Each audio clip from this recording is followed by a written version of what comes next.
Enjoy the podcast tonight. Enjoy the podcast tonight.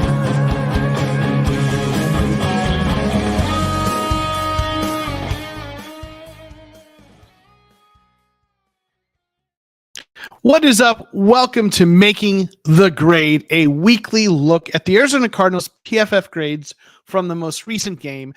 This week, we have a game that was kind of the first time the Cardinals have been blown out this season. And it's really probably not terribly surprising because this was, I think, pretty, in my opinion, the best team they've played. I know the Cowboys, some people, have them at the top of the NFL power rankings. 49ers, I think, are, if nothing else, a tougher matchup for the Cardinals for a couple different reasons. And the game, the result was disappointing, score of 35-16. They did keep it kind of close at a point. They got it to 21-16 and felt like, okay, well, they're within striking distance. Maybe this is going to be a close one. But the 49ers, kind of put up 14 more points and ended up being 35-16. So, yeah, it was disappointing, right? Mark Jackson saying, ouch, Ross. I agree. Thanks for being here, by the way. Rumboid Bubble, thanks for being here, hanging out with us.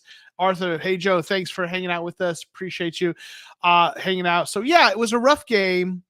But oddly, there's still some things that are a little bit encouraging, for the team. Again, we knew this team was not likely to be a playoff contending team. They're in a rebuild.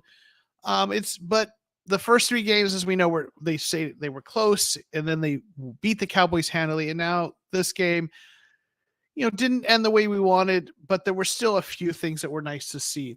Jason, thanks for hanging out with us. What's up, Joe? Nice to see you, bud. I'm not going to lie. Even though we lost, we played hard, right? One of those things we're optimistic about. I'm going to love the direction of this team. Also, the rookies are doing great, right?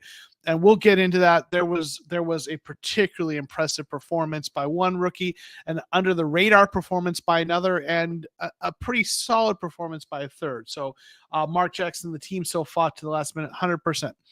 So we're going to get into this game. We're going to get into the grades, and we're going to start where I typically start, which is on the offensive side of the ball. And I typically we'll do a quick scan. Before I get into it, let me just give a disclaimer for anyone who's watching this now or in a replay. I know that PFF grades, there's a lot of different opinions on them. And I get in the comments a lot, people, critiquing or questioning PFF grades and say, well, they're not everything. And like, if you watch my content long enough, that I've talked about that before. But there is a point where if I repeat those disclaimers every single week, the live stream is going to be 3 hours long. Okay. So please don't, I get it. But if you think PFF grades are bunk, then this is the wrong live stream for you. Check out my Tuesday live stream where we talk a little more generally. But if you want to say, hey, well, they're not everything. I know that. And I've said it a lot of times. So I get it, but there's still a meaningful data point. Data is complicated. There's nuance to looking at data. Data has to be taken within context. I work with data for a career. I understand that. But there is a point where repeating those disclaimers takes way too much time. So just assume that we know this and that the folks who like this, watch this, know that, right? So yes, they're not everything, but they're still useful, right? So real quick, Salty's Game, what is up, my friend? Thanks for being here. Thanks for always throwing at that, hit the like button. Make sure you follow him. Content creator, does gaming stuff, also does Cardinal stuff. Jason, thank you for your kind words. Joe, I love your insight. Honestly, great content, buddy. Thank you so much. So let's get into it. Overall, you look at the grades, Michael Wilson led the team and then Hollywood Brown was next. Offense, so our outside receivers had our best grades on offense. And, you may recall in previous weeks, the receivers were a little hit or miss. So it was nice to see good grades there. But overall, the grades they're not great. There's not a lot of really high grades. There's only a couple really low. There's a lot in the middle. Now, let me say this. You see all these one snap 60s. That was the fake, right, to Ezekiel Turner on the fourth and short that they converted that fourth down. And these are basically players who were in, right, for a punt formation. And there was one play and it was a fake. And a grade of 60 basically is like baseline. That means the player did nothing extraordinary or horrific or bad. They just did a thing, and the grader looked at it and said they didn't do anything amazing or terrible. So if you see a grade like one play with a grade of 60, that tells you that's like C level, right? So you kind of have to ignore that set of grades. I mean, they are grades, but it's literally one fake play. They did their job, whatever. So we kind of have to get down here, right? And you see there's grades in the 50s, 40s. One really bad grade, Jeff Swaim, the tight end. It was mostly driven by his passing grade. Remember, there was the one, I think there was a pass that he screen pass that he dropped. His blocking grade, at least his pass blocking, was pretty good. But so grades aren't great across the board offensively, but they're also they're not as bad. There's not as many 30s, or there's 130 grade. They're kind of right, with the exception of a few that are good, right? So let's get in, though. I like to start with the offensive line. We're going to sort it by pass blocking snaps. That'll bring us most of the offensive linemen up at the top, right? And we look at it. Okay, now the offensive line was a little hit or miss. Will Hernandez, he's only had, I think, one bad game this year. This was another good game. Let's take a quick look at Will Hernandez. He had his Dallas game wasn't great, right? But he's been really good across the board, solid. His overall grade is 70.8. So another solid performance by him. Paris Johnson Jr., and I know a lot of people are good, he like what he did, kind of helping keep, the pass rush, at bay. Did a good job in certain measures, but his grades are kind of average-ish. Again, I know some people will say, well, that doesn't add up. They're not going to like that. Probably means he had a couple really good, kind of reps, maybe a few bad ones and a lot of average ones, is probably what that looks like. But again, he's been solid as a rookie. Really like what we're seeing from him in the future. DJ Humphries had a tough game, but Nick Bosa will do that to you. His pass blocking 44, wasn't great. His run blocking was mediocre. So DJ had a rough game, and DJ has not had a great year. He's had, you look at it, he had a decent game against Dallas, pretty good game. Okay against the Giants, rough against Washington. He's grading 55.6. You look at his career grades. That is, now again, it's 4 games. He's got time to get it up in terms of his overall grade, but that's his worst performance of his career. You look through this, right? He's had a couple really good years, but even his bad years, 64.5, 67.5, are serviceable NFL starter grades. It's off to a rough start for him. I don't know, if there's some lingering injuries, if he's having a hard time with the system, or what it is. So that's going to be something to watch, see how he, kind of continues throughout the season. So DJ Humphries a little bit rough. Froholt continues to kind of be middling, right, in terms of his grades.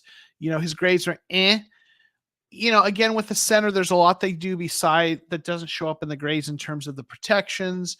He has been kind of, if you look at throughout the season, he had a decent game against Dallas, not great beginning. So his grade's 55. So want to see some improvement from him, hopefully. Wilkinson, good run blocking, but not good pass blocking. This is, again, we've talked about him. He's had a really rough season. They did bring in Tristan Colon for 32 snaps, which I think he had 14 last week. 14. So they're using him more after having a really good week last week. They increased his snaps much more heavily in the pass blocking, though. Remember last week we talked about this. It was this about was there a particular rhyme or reason to bringing him in, rotating him in? And last week it was more pass block, run block, but not so much that we felt like there was a clear pattern. But when you look at it, 26 pass blocking to 6 run blocking, it seems much more evident that they're bringing Tristan Colon in for pass blocking snaps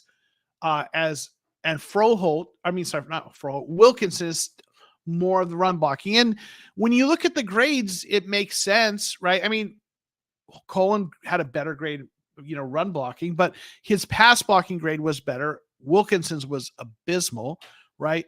So it's going to be interesting to see what they do with this. Let me say to a couple of folks that jumped in here. Keith, thank you for being here. A new channel member from last week. Sorry I'm late. Well, we're glad you're here. Jason saying, I believe Monty hit on this draft that Keim could never do. I'm excited about the draft next year. I agree. Chris Young, what is up? Even folks, appreciate you being here.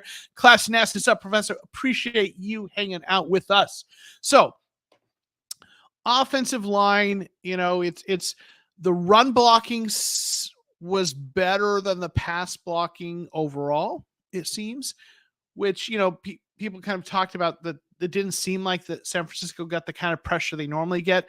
I think really what was going on is they were getting pressure, but Dobbs was doing a decent job evading it. They were getting the ball out quicker, probably game plan that way because San Francisco is good at getting after the passer.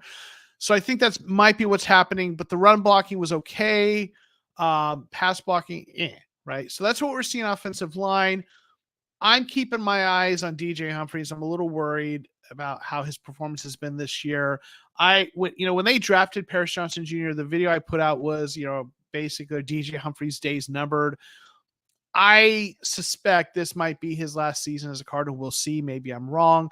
I feel like next year Paris Johnson Jr. is going to be the starting left tackle. And I think that Monty Austinfort is going to draft a right tackle on day 3. If you look historically, when he was with the Patriots, they did a good job of finding, right tackles and guards later in the draft.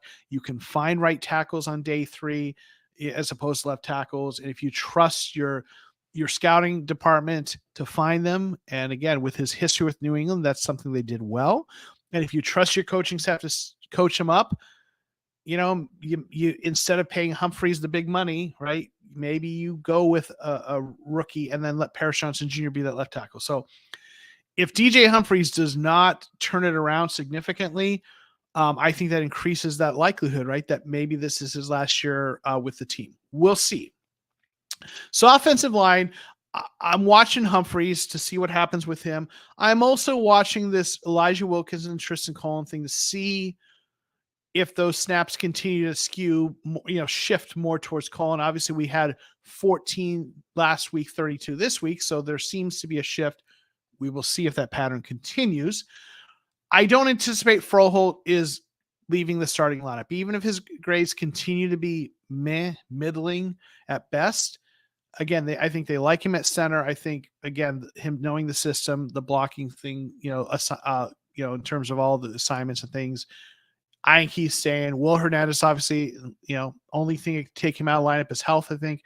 Paris Johnson Jr., they're going to keep playing him. So that's what we've got in terms of the offensive line. Let's now look at tight ends. We've been looking at them. Tight ends have been struggling of late, right? It's been an interesting topic all year. We've talked about how Ertz has looked, rusty, and there was another pass off his fingertips. It feels like that's a weekly occurrence with Zach Ertz, right? You love the veteran savvy. He's a guy who's done it in this league for a long time, recovering from that injury. Father time is undefeated, as they say.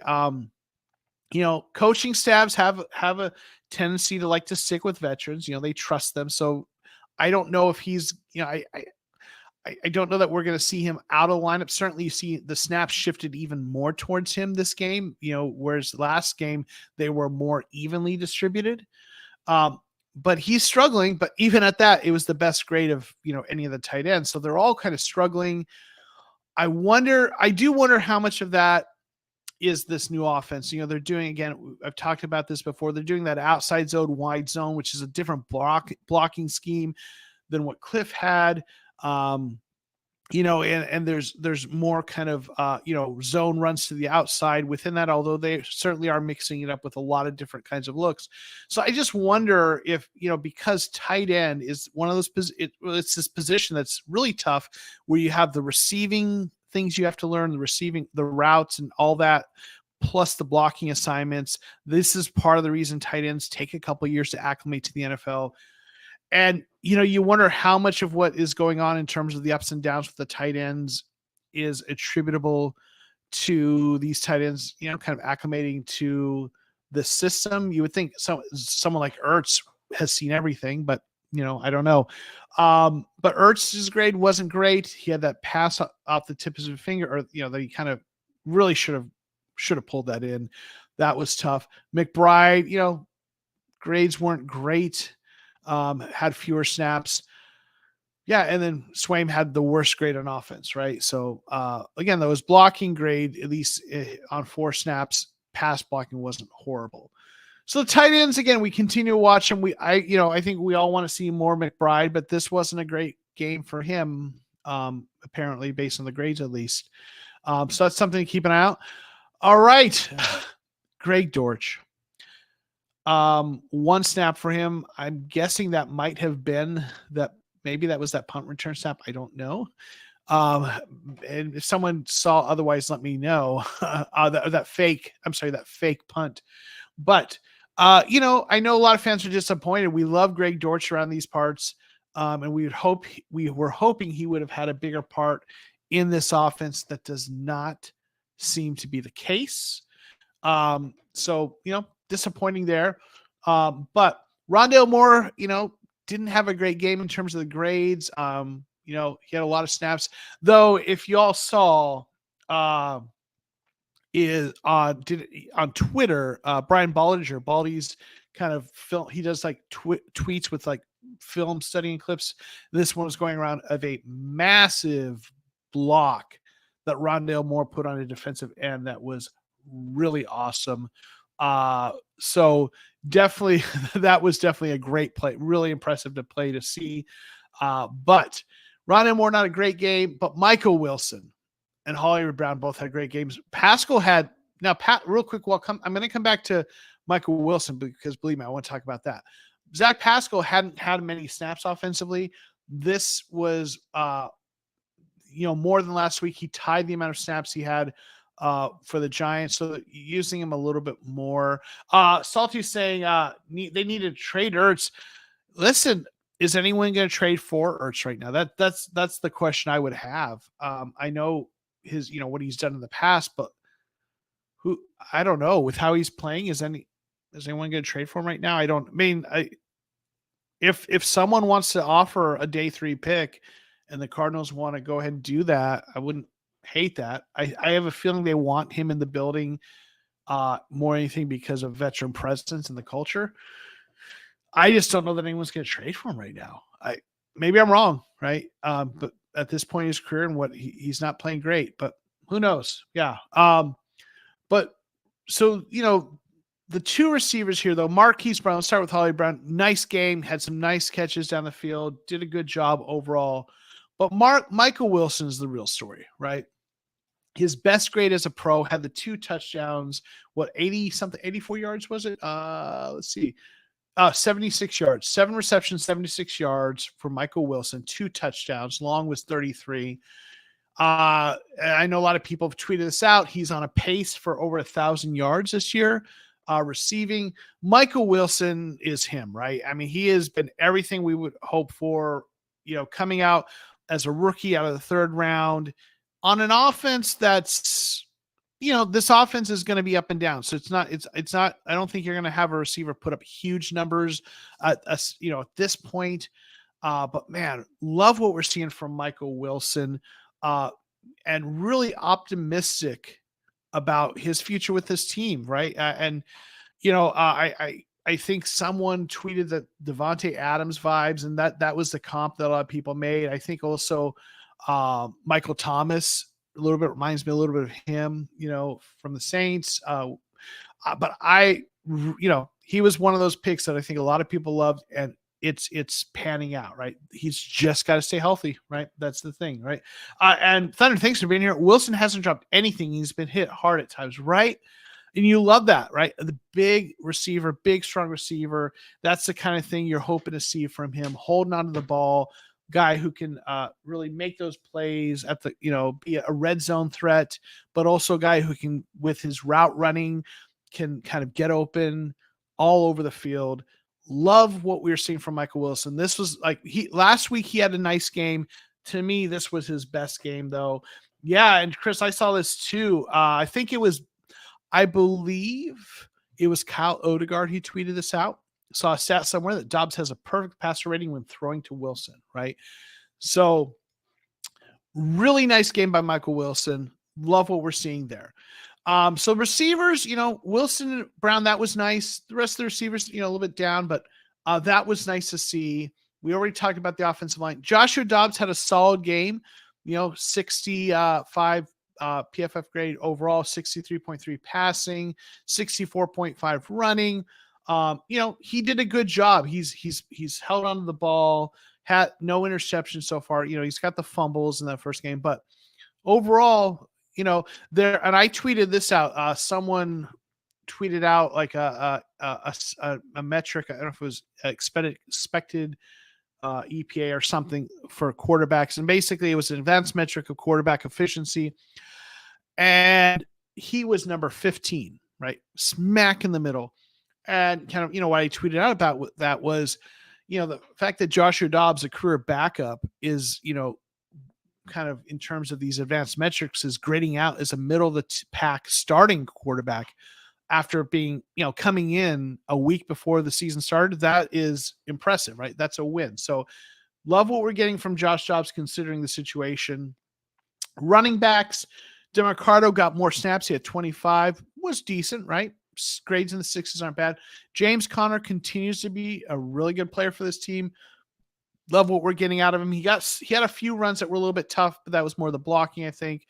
His pass blocking, was really good at 83.7. His run grade, 70.7, is decent, right? Solid. So James Conner continues to just be a really vital cog in this team. Really, right now, as much as, we love what Joshua Dobbs has given us and what we're seeing with Michael Wilson, to me, James Conner is the heart of this offense right now. That he is the cog that makes it go. Like so much builds off of him. He is so important to this team right now, and love James Conner as his the kind of player he is, the kind of player he has been. Obviously, they say don't pay running backs, and I get that. I don't mind that we're paying him a little bit. We're not paying him a ton. Was it $7 million? I mean, as running backs goes, I guess that's a bit, but I think we'd be in a world of hurt. This offense wouldn't be going as well. He's the stick that stirs the drink, so to speak. So that's kind of what we've got going on offensively on those grades. Not great, but they only put up 16 points. So what are you expecting, right? The grades aren't going to be great there. Want to look at the defensive grades. Now, I'm going to tell you, first of all, Keitrell Clark led in defensive grades, then Dante Stills, Ray Lopez, but, not great. The best grade was 70, a lot of, a handful of 60s. Then we get here, a lot more orange and red than you want to see, right? Really kind of ugly there, but none of this should be surprising, right? This was not a good game defensively, gave up 35 points, but there were a few things that I thought were interesting and that surprised me. First thing that surprised me is as I watched the game, to me, what I saw was a San Francisco offense that was doing two things really well. Running and gashing our defense and, then picking apart the zones deeper. And you're like, okay, well, that's pretty much everything you need to do in offense. But to me, I thought that they were exposing the deficiencies on our defensive line, because it just felt like that offensive line was just manhandling our defensive front and allowing Christian McCaffrey to do what he does, and then giving Brock Purdy time to find the receivers downfield. I was a little surprised that our defensive line grades were not as abysmal as I thought they would be. And so looking at run defense, right? A couple of our better run defenders actually were Ray Lopez in terms of grade. Dennis Gardeck's, more of an edge, but he, kind of that front. Cameron Thomas was, his overall grade is bad, but like his coverage grade really dropped that in his pass rush, but his run defense was okay. Dante Stills was okay. The tackling grades, with the exception, Ray Lopez wasn't great. But Lecky Fotu was the big, ugly red sore thumb there. That was bad. But really what I saw, Lecky Fotu was a part of that problem, but Kaiser White had look at this 20, and we all love Kaiser White. We love what he's done for this team, but a grade of 26.7. His tackling grade wasn't bad, but his run defense grade wasn't great. So his coverage grade. So he was really getting torched, it looked like. And, Kittle will do that, right? Wallace wasn't great, right? So, let's sort this again by grades. Like Kaiser White struggled. Jalen Thompson struggled in coverage. He'd been playing better, been playing pretty solid, actually. When you look at his grades overall, first grade is a little rough. Last two were good, but man, he just really, really struggled this game. Obviously, Fotu, Cameron Thomas struggled a bit. Wilson wasn't great. Turner wasn't great. Had that face masking as well. Gardick had his worst graded game, but it was his coverage is really where it brought that down. If you look at his other grades, they were decent. It was that coverage. I know he had that touchdown was a touchdown that was thrown to him with Christian McCaffrey. Thunder saying Ray Lopez has been here a week. That's how thin that front is, right? Exactly. So Banks, I guess what I'm saying is I actually, as much as like Fotu's grade is abysmal, no doubt. Kaiser White, the grades were worse in coverage. I expected to see our defensive interior lineman grades be really bad because it just felt like they were just getting, not that they were getting pancaked, but they were just kind of held in place and being kind of neutralized is what it felt like. And that running game of San Francisco was just gashing. And then the passing game was going off of that, but it wasn't quite what I expected to see in the grades, but the grades weren't good. And that is to be expected. So, run defense grade again, Keitrell Clark had some nice plays there. Right. But it wasn't as bad as I expected. And the tackling grade wasn't as bad as expected with the exception of a few players. So I am a little baffled. I don't know why those weren't worse because to my eye test, it did look like that's where we were struggling. Pass rush, Gardick had a sack. Love what he's doing. Ojulari, had only 5, snaps, only 1 pass rush. He graded well on that one, but it was only 1. And so we look at Ojulari, this was his fewest snaps. So I know a lot of fans are frustrated. This also his lowest grade. I get it. It's going to take some time for him. I'm going to be patient. He's a rookie pass rush. If you remember last year, Cameron Thomas and Myjai Sanders took some time before they were getting more snaps. I want to see more out of him. I do suspect, though, I do think a lot of things we saw here was game plan. San Francisco is a certain type of offense that you need to kind of play a certain way against. I think they were probably trying to stop Christian McCaffrey more, and maybe there was less, kind of pinning back their ears and going after the quarterback. I don't know. But that was interesting to see. But Stills, so let's talk about rookies a little bit, though. Ojulari, not a lot of snaps. You want to see more of that. Deontay Stills had his best game. 33 snaps, 66.3 grade. In fact, he had really struggled his other 2 games that he played, Giants and Dallas. So it was nice to see him get some decent snaps and play well. This is another one of the rookies. I think 6th round was he? 6th round, pick 216, right? So this just adds to this rookie class that has been looking really good overall. Again, this is just one game, but it's nice to see him have a good game, right? That maybe gives you some hope. Zaven Collins continue to have. This is what Zaven's been like this year. Okay. The box score looks better than the grade, right? Giants game was his best. His pass rush grade, again, we have talked about this every week. He has not been a pass rusher throughout his career.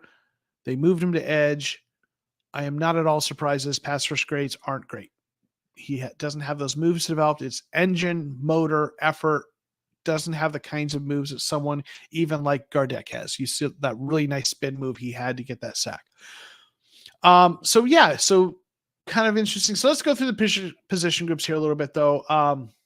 Safety, Shasher, he's been a pleasant surprise. I'd say he's graded better than I expected based on his career. I mean, 60 isn't great, but he's been serviceable. And I've shown this before. His career grades are in the 30s. So 71.3 overall, not, it's better than I expected from him. Jalen Thompson had a bad game. Hamilton continues to come in for like one snap a game. I'm not really sure what's going on with that. Cameron Thomas he had been consistent. This is kind of his worst game of the year, I think. If you look at like 60s and rough game. But Romboy Bubbles putting up a really important point. San Francisco is a top 5 roster when it comes down to talent. Cardinals have 60% plus new players marked with a lot of young guys that would be second, third string on other teams, right? Thunder saying, I felt like Purdy was throwing perfect balls. There wasn't a ton of blown coverage. Tackling seemed better than versus Cowboys. Yeah, the tackling grades were better, so that reinforces what you're saying. So, yeah, I think, Romboy, you make a really important point. And I've been saying this, right, throughout, preseason and going into the season, that this team is going to get beat because they don't have the same level of personnel as other teams. They have a lot of young players, some players who wouldn't be starting in other teams. And, I like a lot of the players they have that they are developing, the young players. I think they're going to be really good. They do need, though, an infusion of talent next year's draft and next year's free agency. It's part of the rebuild. They don't have the horses in the stable to run with 49ers, essentially, right? In terms of, especially on defense, right? And that's the biggest issue. In the end, they're going to get beaten by this team that has just better pedigree and better, more talented players on the roster. So this isn't shocking. It isn't terribly surprising, So yeah, real quick, Logan Little saying, Purdy is so good, man. Props as a Cards fan, man. They lucked into that dude. I mean, they drafted him late, made it work. Yeah. So I think this team has the heart, the effort, and I do think they're coached well. I know some people disagree with that. There was a little bit of a debate about that on Twitter, I know. But I think this team isn't going to get beat because of coaching. They're going to get beat because of differences in talent this year. And again, if you're doing a rebuild, if you got the coaching and the energy right, and you're just losing because you don't have the same level of talent, well, you can live with that in year one of the rebuild, because that's what you're doing. You're setting the stage. You cleared the decks of the old overpriced, veterans for the most part, and you're clearing way for the rookies to play, which they are, and to bring in, more players next year. And if the system and the culture are working, then when you bring in more talent, then you start to win, right? So, yes, it's frustrating, but that's kind of what's going on. Dimikashi, didn't have a great game. He's been really good this year, grade 58.8. We look at what he's done this year. This was his worst game this year, but he still has a grade of 77.3. Still love what we're seeing out of him. Again, it's San Francisco, right? Eric Banks, right? Fotu, abysmal. Wilson's been up and down, right? And he's supposed to be number one cornerback, or at least to give him that chance. 2 games he's looked like it. 2 games he hasn't. It's not as bad as the Giants game, but it's not great, right? So we got Marco Wilson there. We got, Kevin Strong, 30 snaps, primarily nose tackle. Roy Lopez, 20 nose tackle. They were decent, right?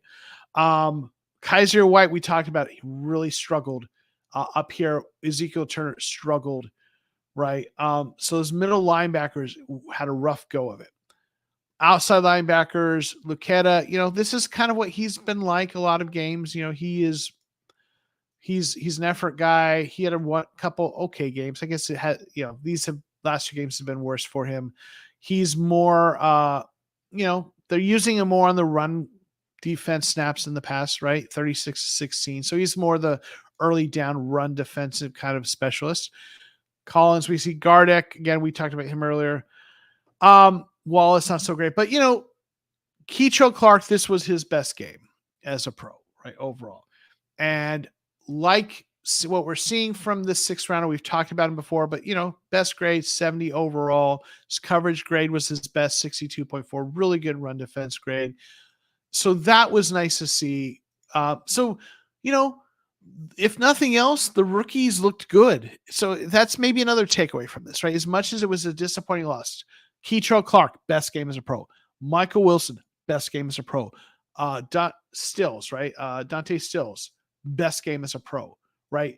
So we had 3 rookies at least have their best game as a pro from this draft class. And then on top of that, Paris Johnson Jr., not his best game, but we all feel good about what we're seeing with him. So those are some optimistic things, right? That those rookies are playing well. And, guys like Roy Lopez and Eric Banks and, maybe Lucky Foe to it's going, aren't guys that you see as necessarily part of the future. So, we'll live with that. Got a couple of comments and questions. Chris saying, I'm just happy we aren't beating ourselves. I'm totally fine if we lose simply because other team was better. 100%. Hugh, question from a UK fan that used to live in Tempe. Oh, if Kyler returns and looks okay physically, etc., would there be a case to trade Dobbs at deadline? So now he has some value. That's an interesting, question, and Logan saying, Dobbs will be on the roster for the rest of the year for sure. I think they like Dobbs. I think they're going to keep him around. I'm not going to say it's out of the realm of possibility. If you've got a team that people have talked about the Jets, but I just don't know. I don't know that a team's going to trade for Dobbs middle of the season to be their starter. When we're talking the trade deadline, the teams that are bad enough, okay, that Dobbs would be an improvement for them, are already going to kind of be out of the playoffs, right? I don't see a scenario where there's a team that is close enough to making the playoffs that they want to upgrade the quarterback that also has a quarterback bad enough that Dobbs, and listen, I like what we've seen from him, but that Dobbs would be an improvement, right? The Jets, obviously that's the team people are talking about, but I think at that point in the season trade deadline, I think they're going to be, they would be out of it and Dobbs wouldn't be enough to save them. And if a team is close to making the playoffs, I think they have a better quarterback than Dobbs. That's my thought, or at least better than what they think Dobbs would be able to do coming in to a new team that late in the season. So I think, I don't think that's likely to happen. Sly saying, if Dobbs keeps playing balling, I think they trade K1 Carson. I don't think that's going to happen. I know I've heard that before. I don't. Here's the deal. If you've watched football long enough, and if you're, general managers know this, backup quarterbacks can have really nice stretches for even 4 or 5, 6 games. Guys like Josh McCown, who had like really nice half of a season, 3/4 of a season one year, but you don't want to kind of bank on that long term, right? Because then you've seen teams that have signed guys who were backups, had a good season the next year, and they were kind of eh. So I think what Dobbs is showing us is that he is just this really valuable backup to have. And think about this as a Cardinals fan, that Kyler last couple years plays really well, and then he misses like 3 games somewhere around the middle third of the season, and then he comes back. And the Cardinals have had to have just a stretch of games, so they need a backup. And I think if you're a Cardinals fan or you're the Cardinals organization, you look at okay, well, Kyler has a higher upside. Keenan's saying Dobbs is better than Kyler passing. No, I don't buy that for a second. I mean, respectfully, I appreciate you being here, Keenan. I know you're a long time person, subscriber and follower of the channel, but Kyler's upside is on both is better. Kyler has better upside on both. But if you're the Cardinals and you're like, hey, Kyler is, our guy, but he might miss a game or two a year. And in the past, we've had, Colt McCoy who's come in and looked up or down. But if you can feel like you can have Dobbs as that backup, you feel a lot better about, Kyler's upside is MVP level play. If you forget, look back at how he played first half of that season a couple years ago. And if Dobbs is your backup, you feel like, well, Kyler has to, missed 3 games or whatever, 2 games because of whatever. You feel good about Dobbs coming in and doing what he needs to do. Better backup, than we've had at any point recently. So I Thunder, I'm with you there, right? Sly, I get you. Yeah, there's always outliers, but I'm telling you, if you want to go down that slippery slope, you could literally come up with a never-ending list. Well, not never-ending, but you can up a long list. So that's a slippery slope argument. Yes, sure he did. Okay, anyway, so yeah. I think, listen, and you don't have to agree with me. That's all right. I've been on this boat for a long time. Kyler's the guy. And no, Dobbs is not better than Kyler, but he's certainly been a really, really nice addition, and he's done a great job, right? And he's exceeded expectations, right? But Kyler's played Pro Bowl MVP level. We've never seen that from Dobbs. I think people forget how good Kyler can be at when he's right, because of the narratives and everything with him have been kind of anyway. So let's real quick look at the grades from the opposition real quick. And the PFF grades, listen, San Francisco's offense, Ayuk, McCaffrey, then offensive line, it was really good. Their worst grade was Deebo Samuel, right? But overall, really good grades, right? Not surprising with how they played defensively, some solid grades. I'm not going to spend a lot of time, but you see the really good grades, right? Real quick, let's also look at, this is kind of the overall kind of at a glance, look at the offense and defense for the Cardinals, their season long grades, right? Let me just make this just a little bigger. All right. So, we just at a glance, you see, you want to see more green and yellows, mostly green ideally, but defense, not so great, right? Let's switch it to the nickel, right? And that brings in a few different players, right? Gardeck in there. The nickel looks a little bit better, right? But not surprisingly, the defense is struggling a little bit. Now, offensively, this is kind of this is the 2 tight end set. You see nice grades on the outside receivers. Offensive line a little up and down. Dobbs and Connor looking good. Tight ends a little bit struggling. Let's do it to the 11 personnel with 3 receivers. That brings in more, right? So, so this is kind of what we've seen from the Cardinals and what we kind of figured we would see. Like, they're doing some nice things, but they're struggling because the roster personnel isn't at the same level as some other teams, but they're building something nice. And like what we're seeing in terms of, again, 49 getting your butt kicked by the 49ers with their roster. There's no shame in that when you're in a rebuild. I'm still optimistic about what I've seen from this team. And Cincinnati, that's going to be an interesting matchup. Cincinnati struggled. I have a feeling that's going to be a really tough game, though. I think Cincinnati's got really trying to get back on track. I don't know that we're going to be able to come out with a W there, but Josh Butts, if you're watching or do watch, shout out to you. He's going to be on next week with me next week to follow up that game. He tweeted that he's a little worried about the Cardinals game. I'm like, be afraid, be very afraid. Cardinals are feisty, but so let's look at the grades this week. Logan thinks we're going to take Cincinnati. I'd love to see it, right? Yeah. And Thunder, this is the right point. We have the lowest salary defense in the league, or close. Yeah. Someone tweeted some stuff about that. Not, it is, it's what we would expect. So, again, you got to take it in context. It's part of a rebuild. So, all right. Well, that is making the grade for this week. We got through that pretty quickly. Not a great game. The rookies, though, I think that, to me, that is the thing to take away from this is the rookies looked good, or had three rookies had their best games, right? And Paris Johnson Jr., we feel good about. So, there's some things to build on. We'll continue to do this every week though. So I'm going to put up real quick the shout outs to the channel members and we're going to get out of here. Thank you all for joining us.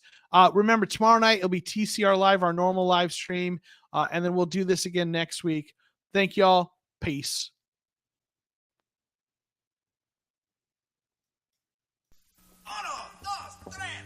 Hey, yo, it's Joe.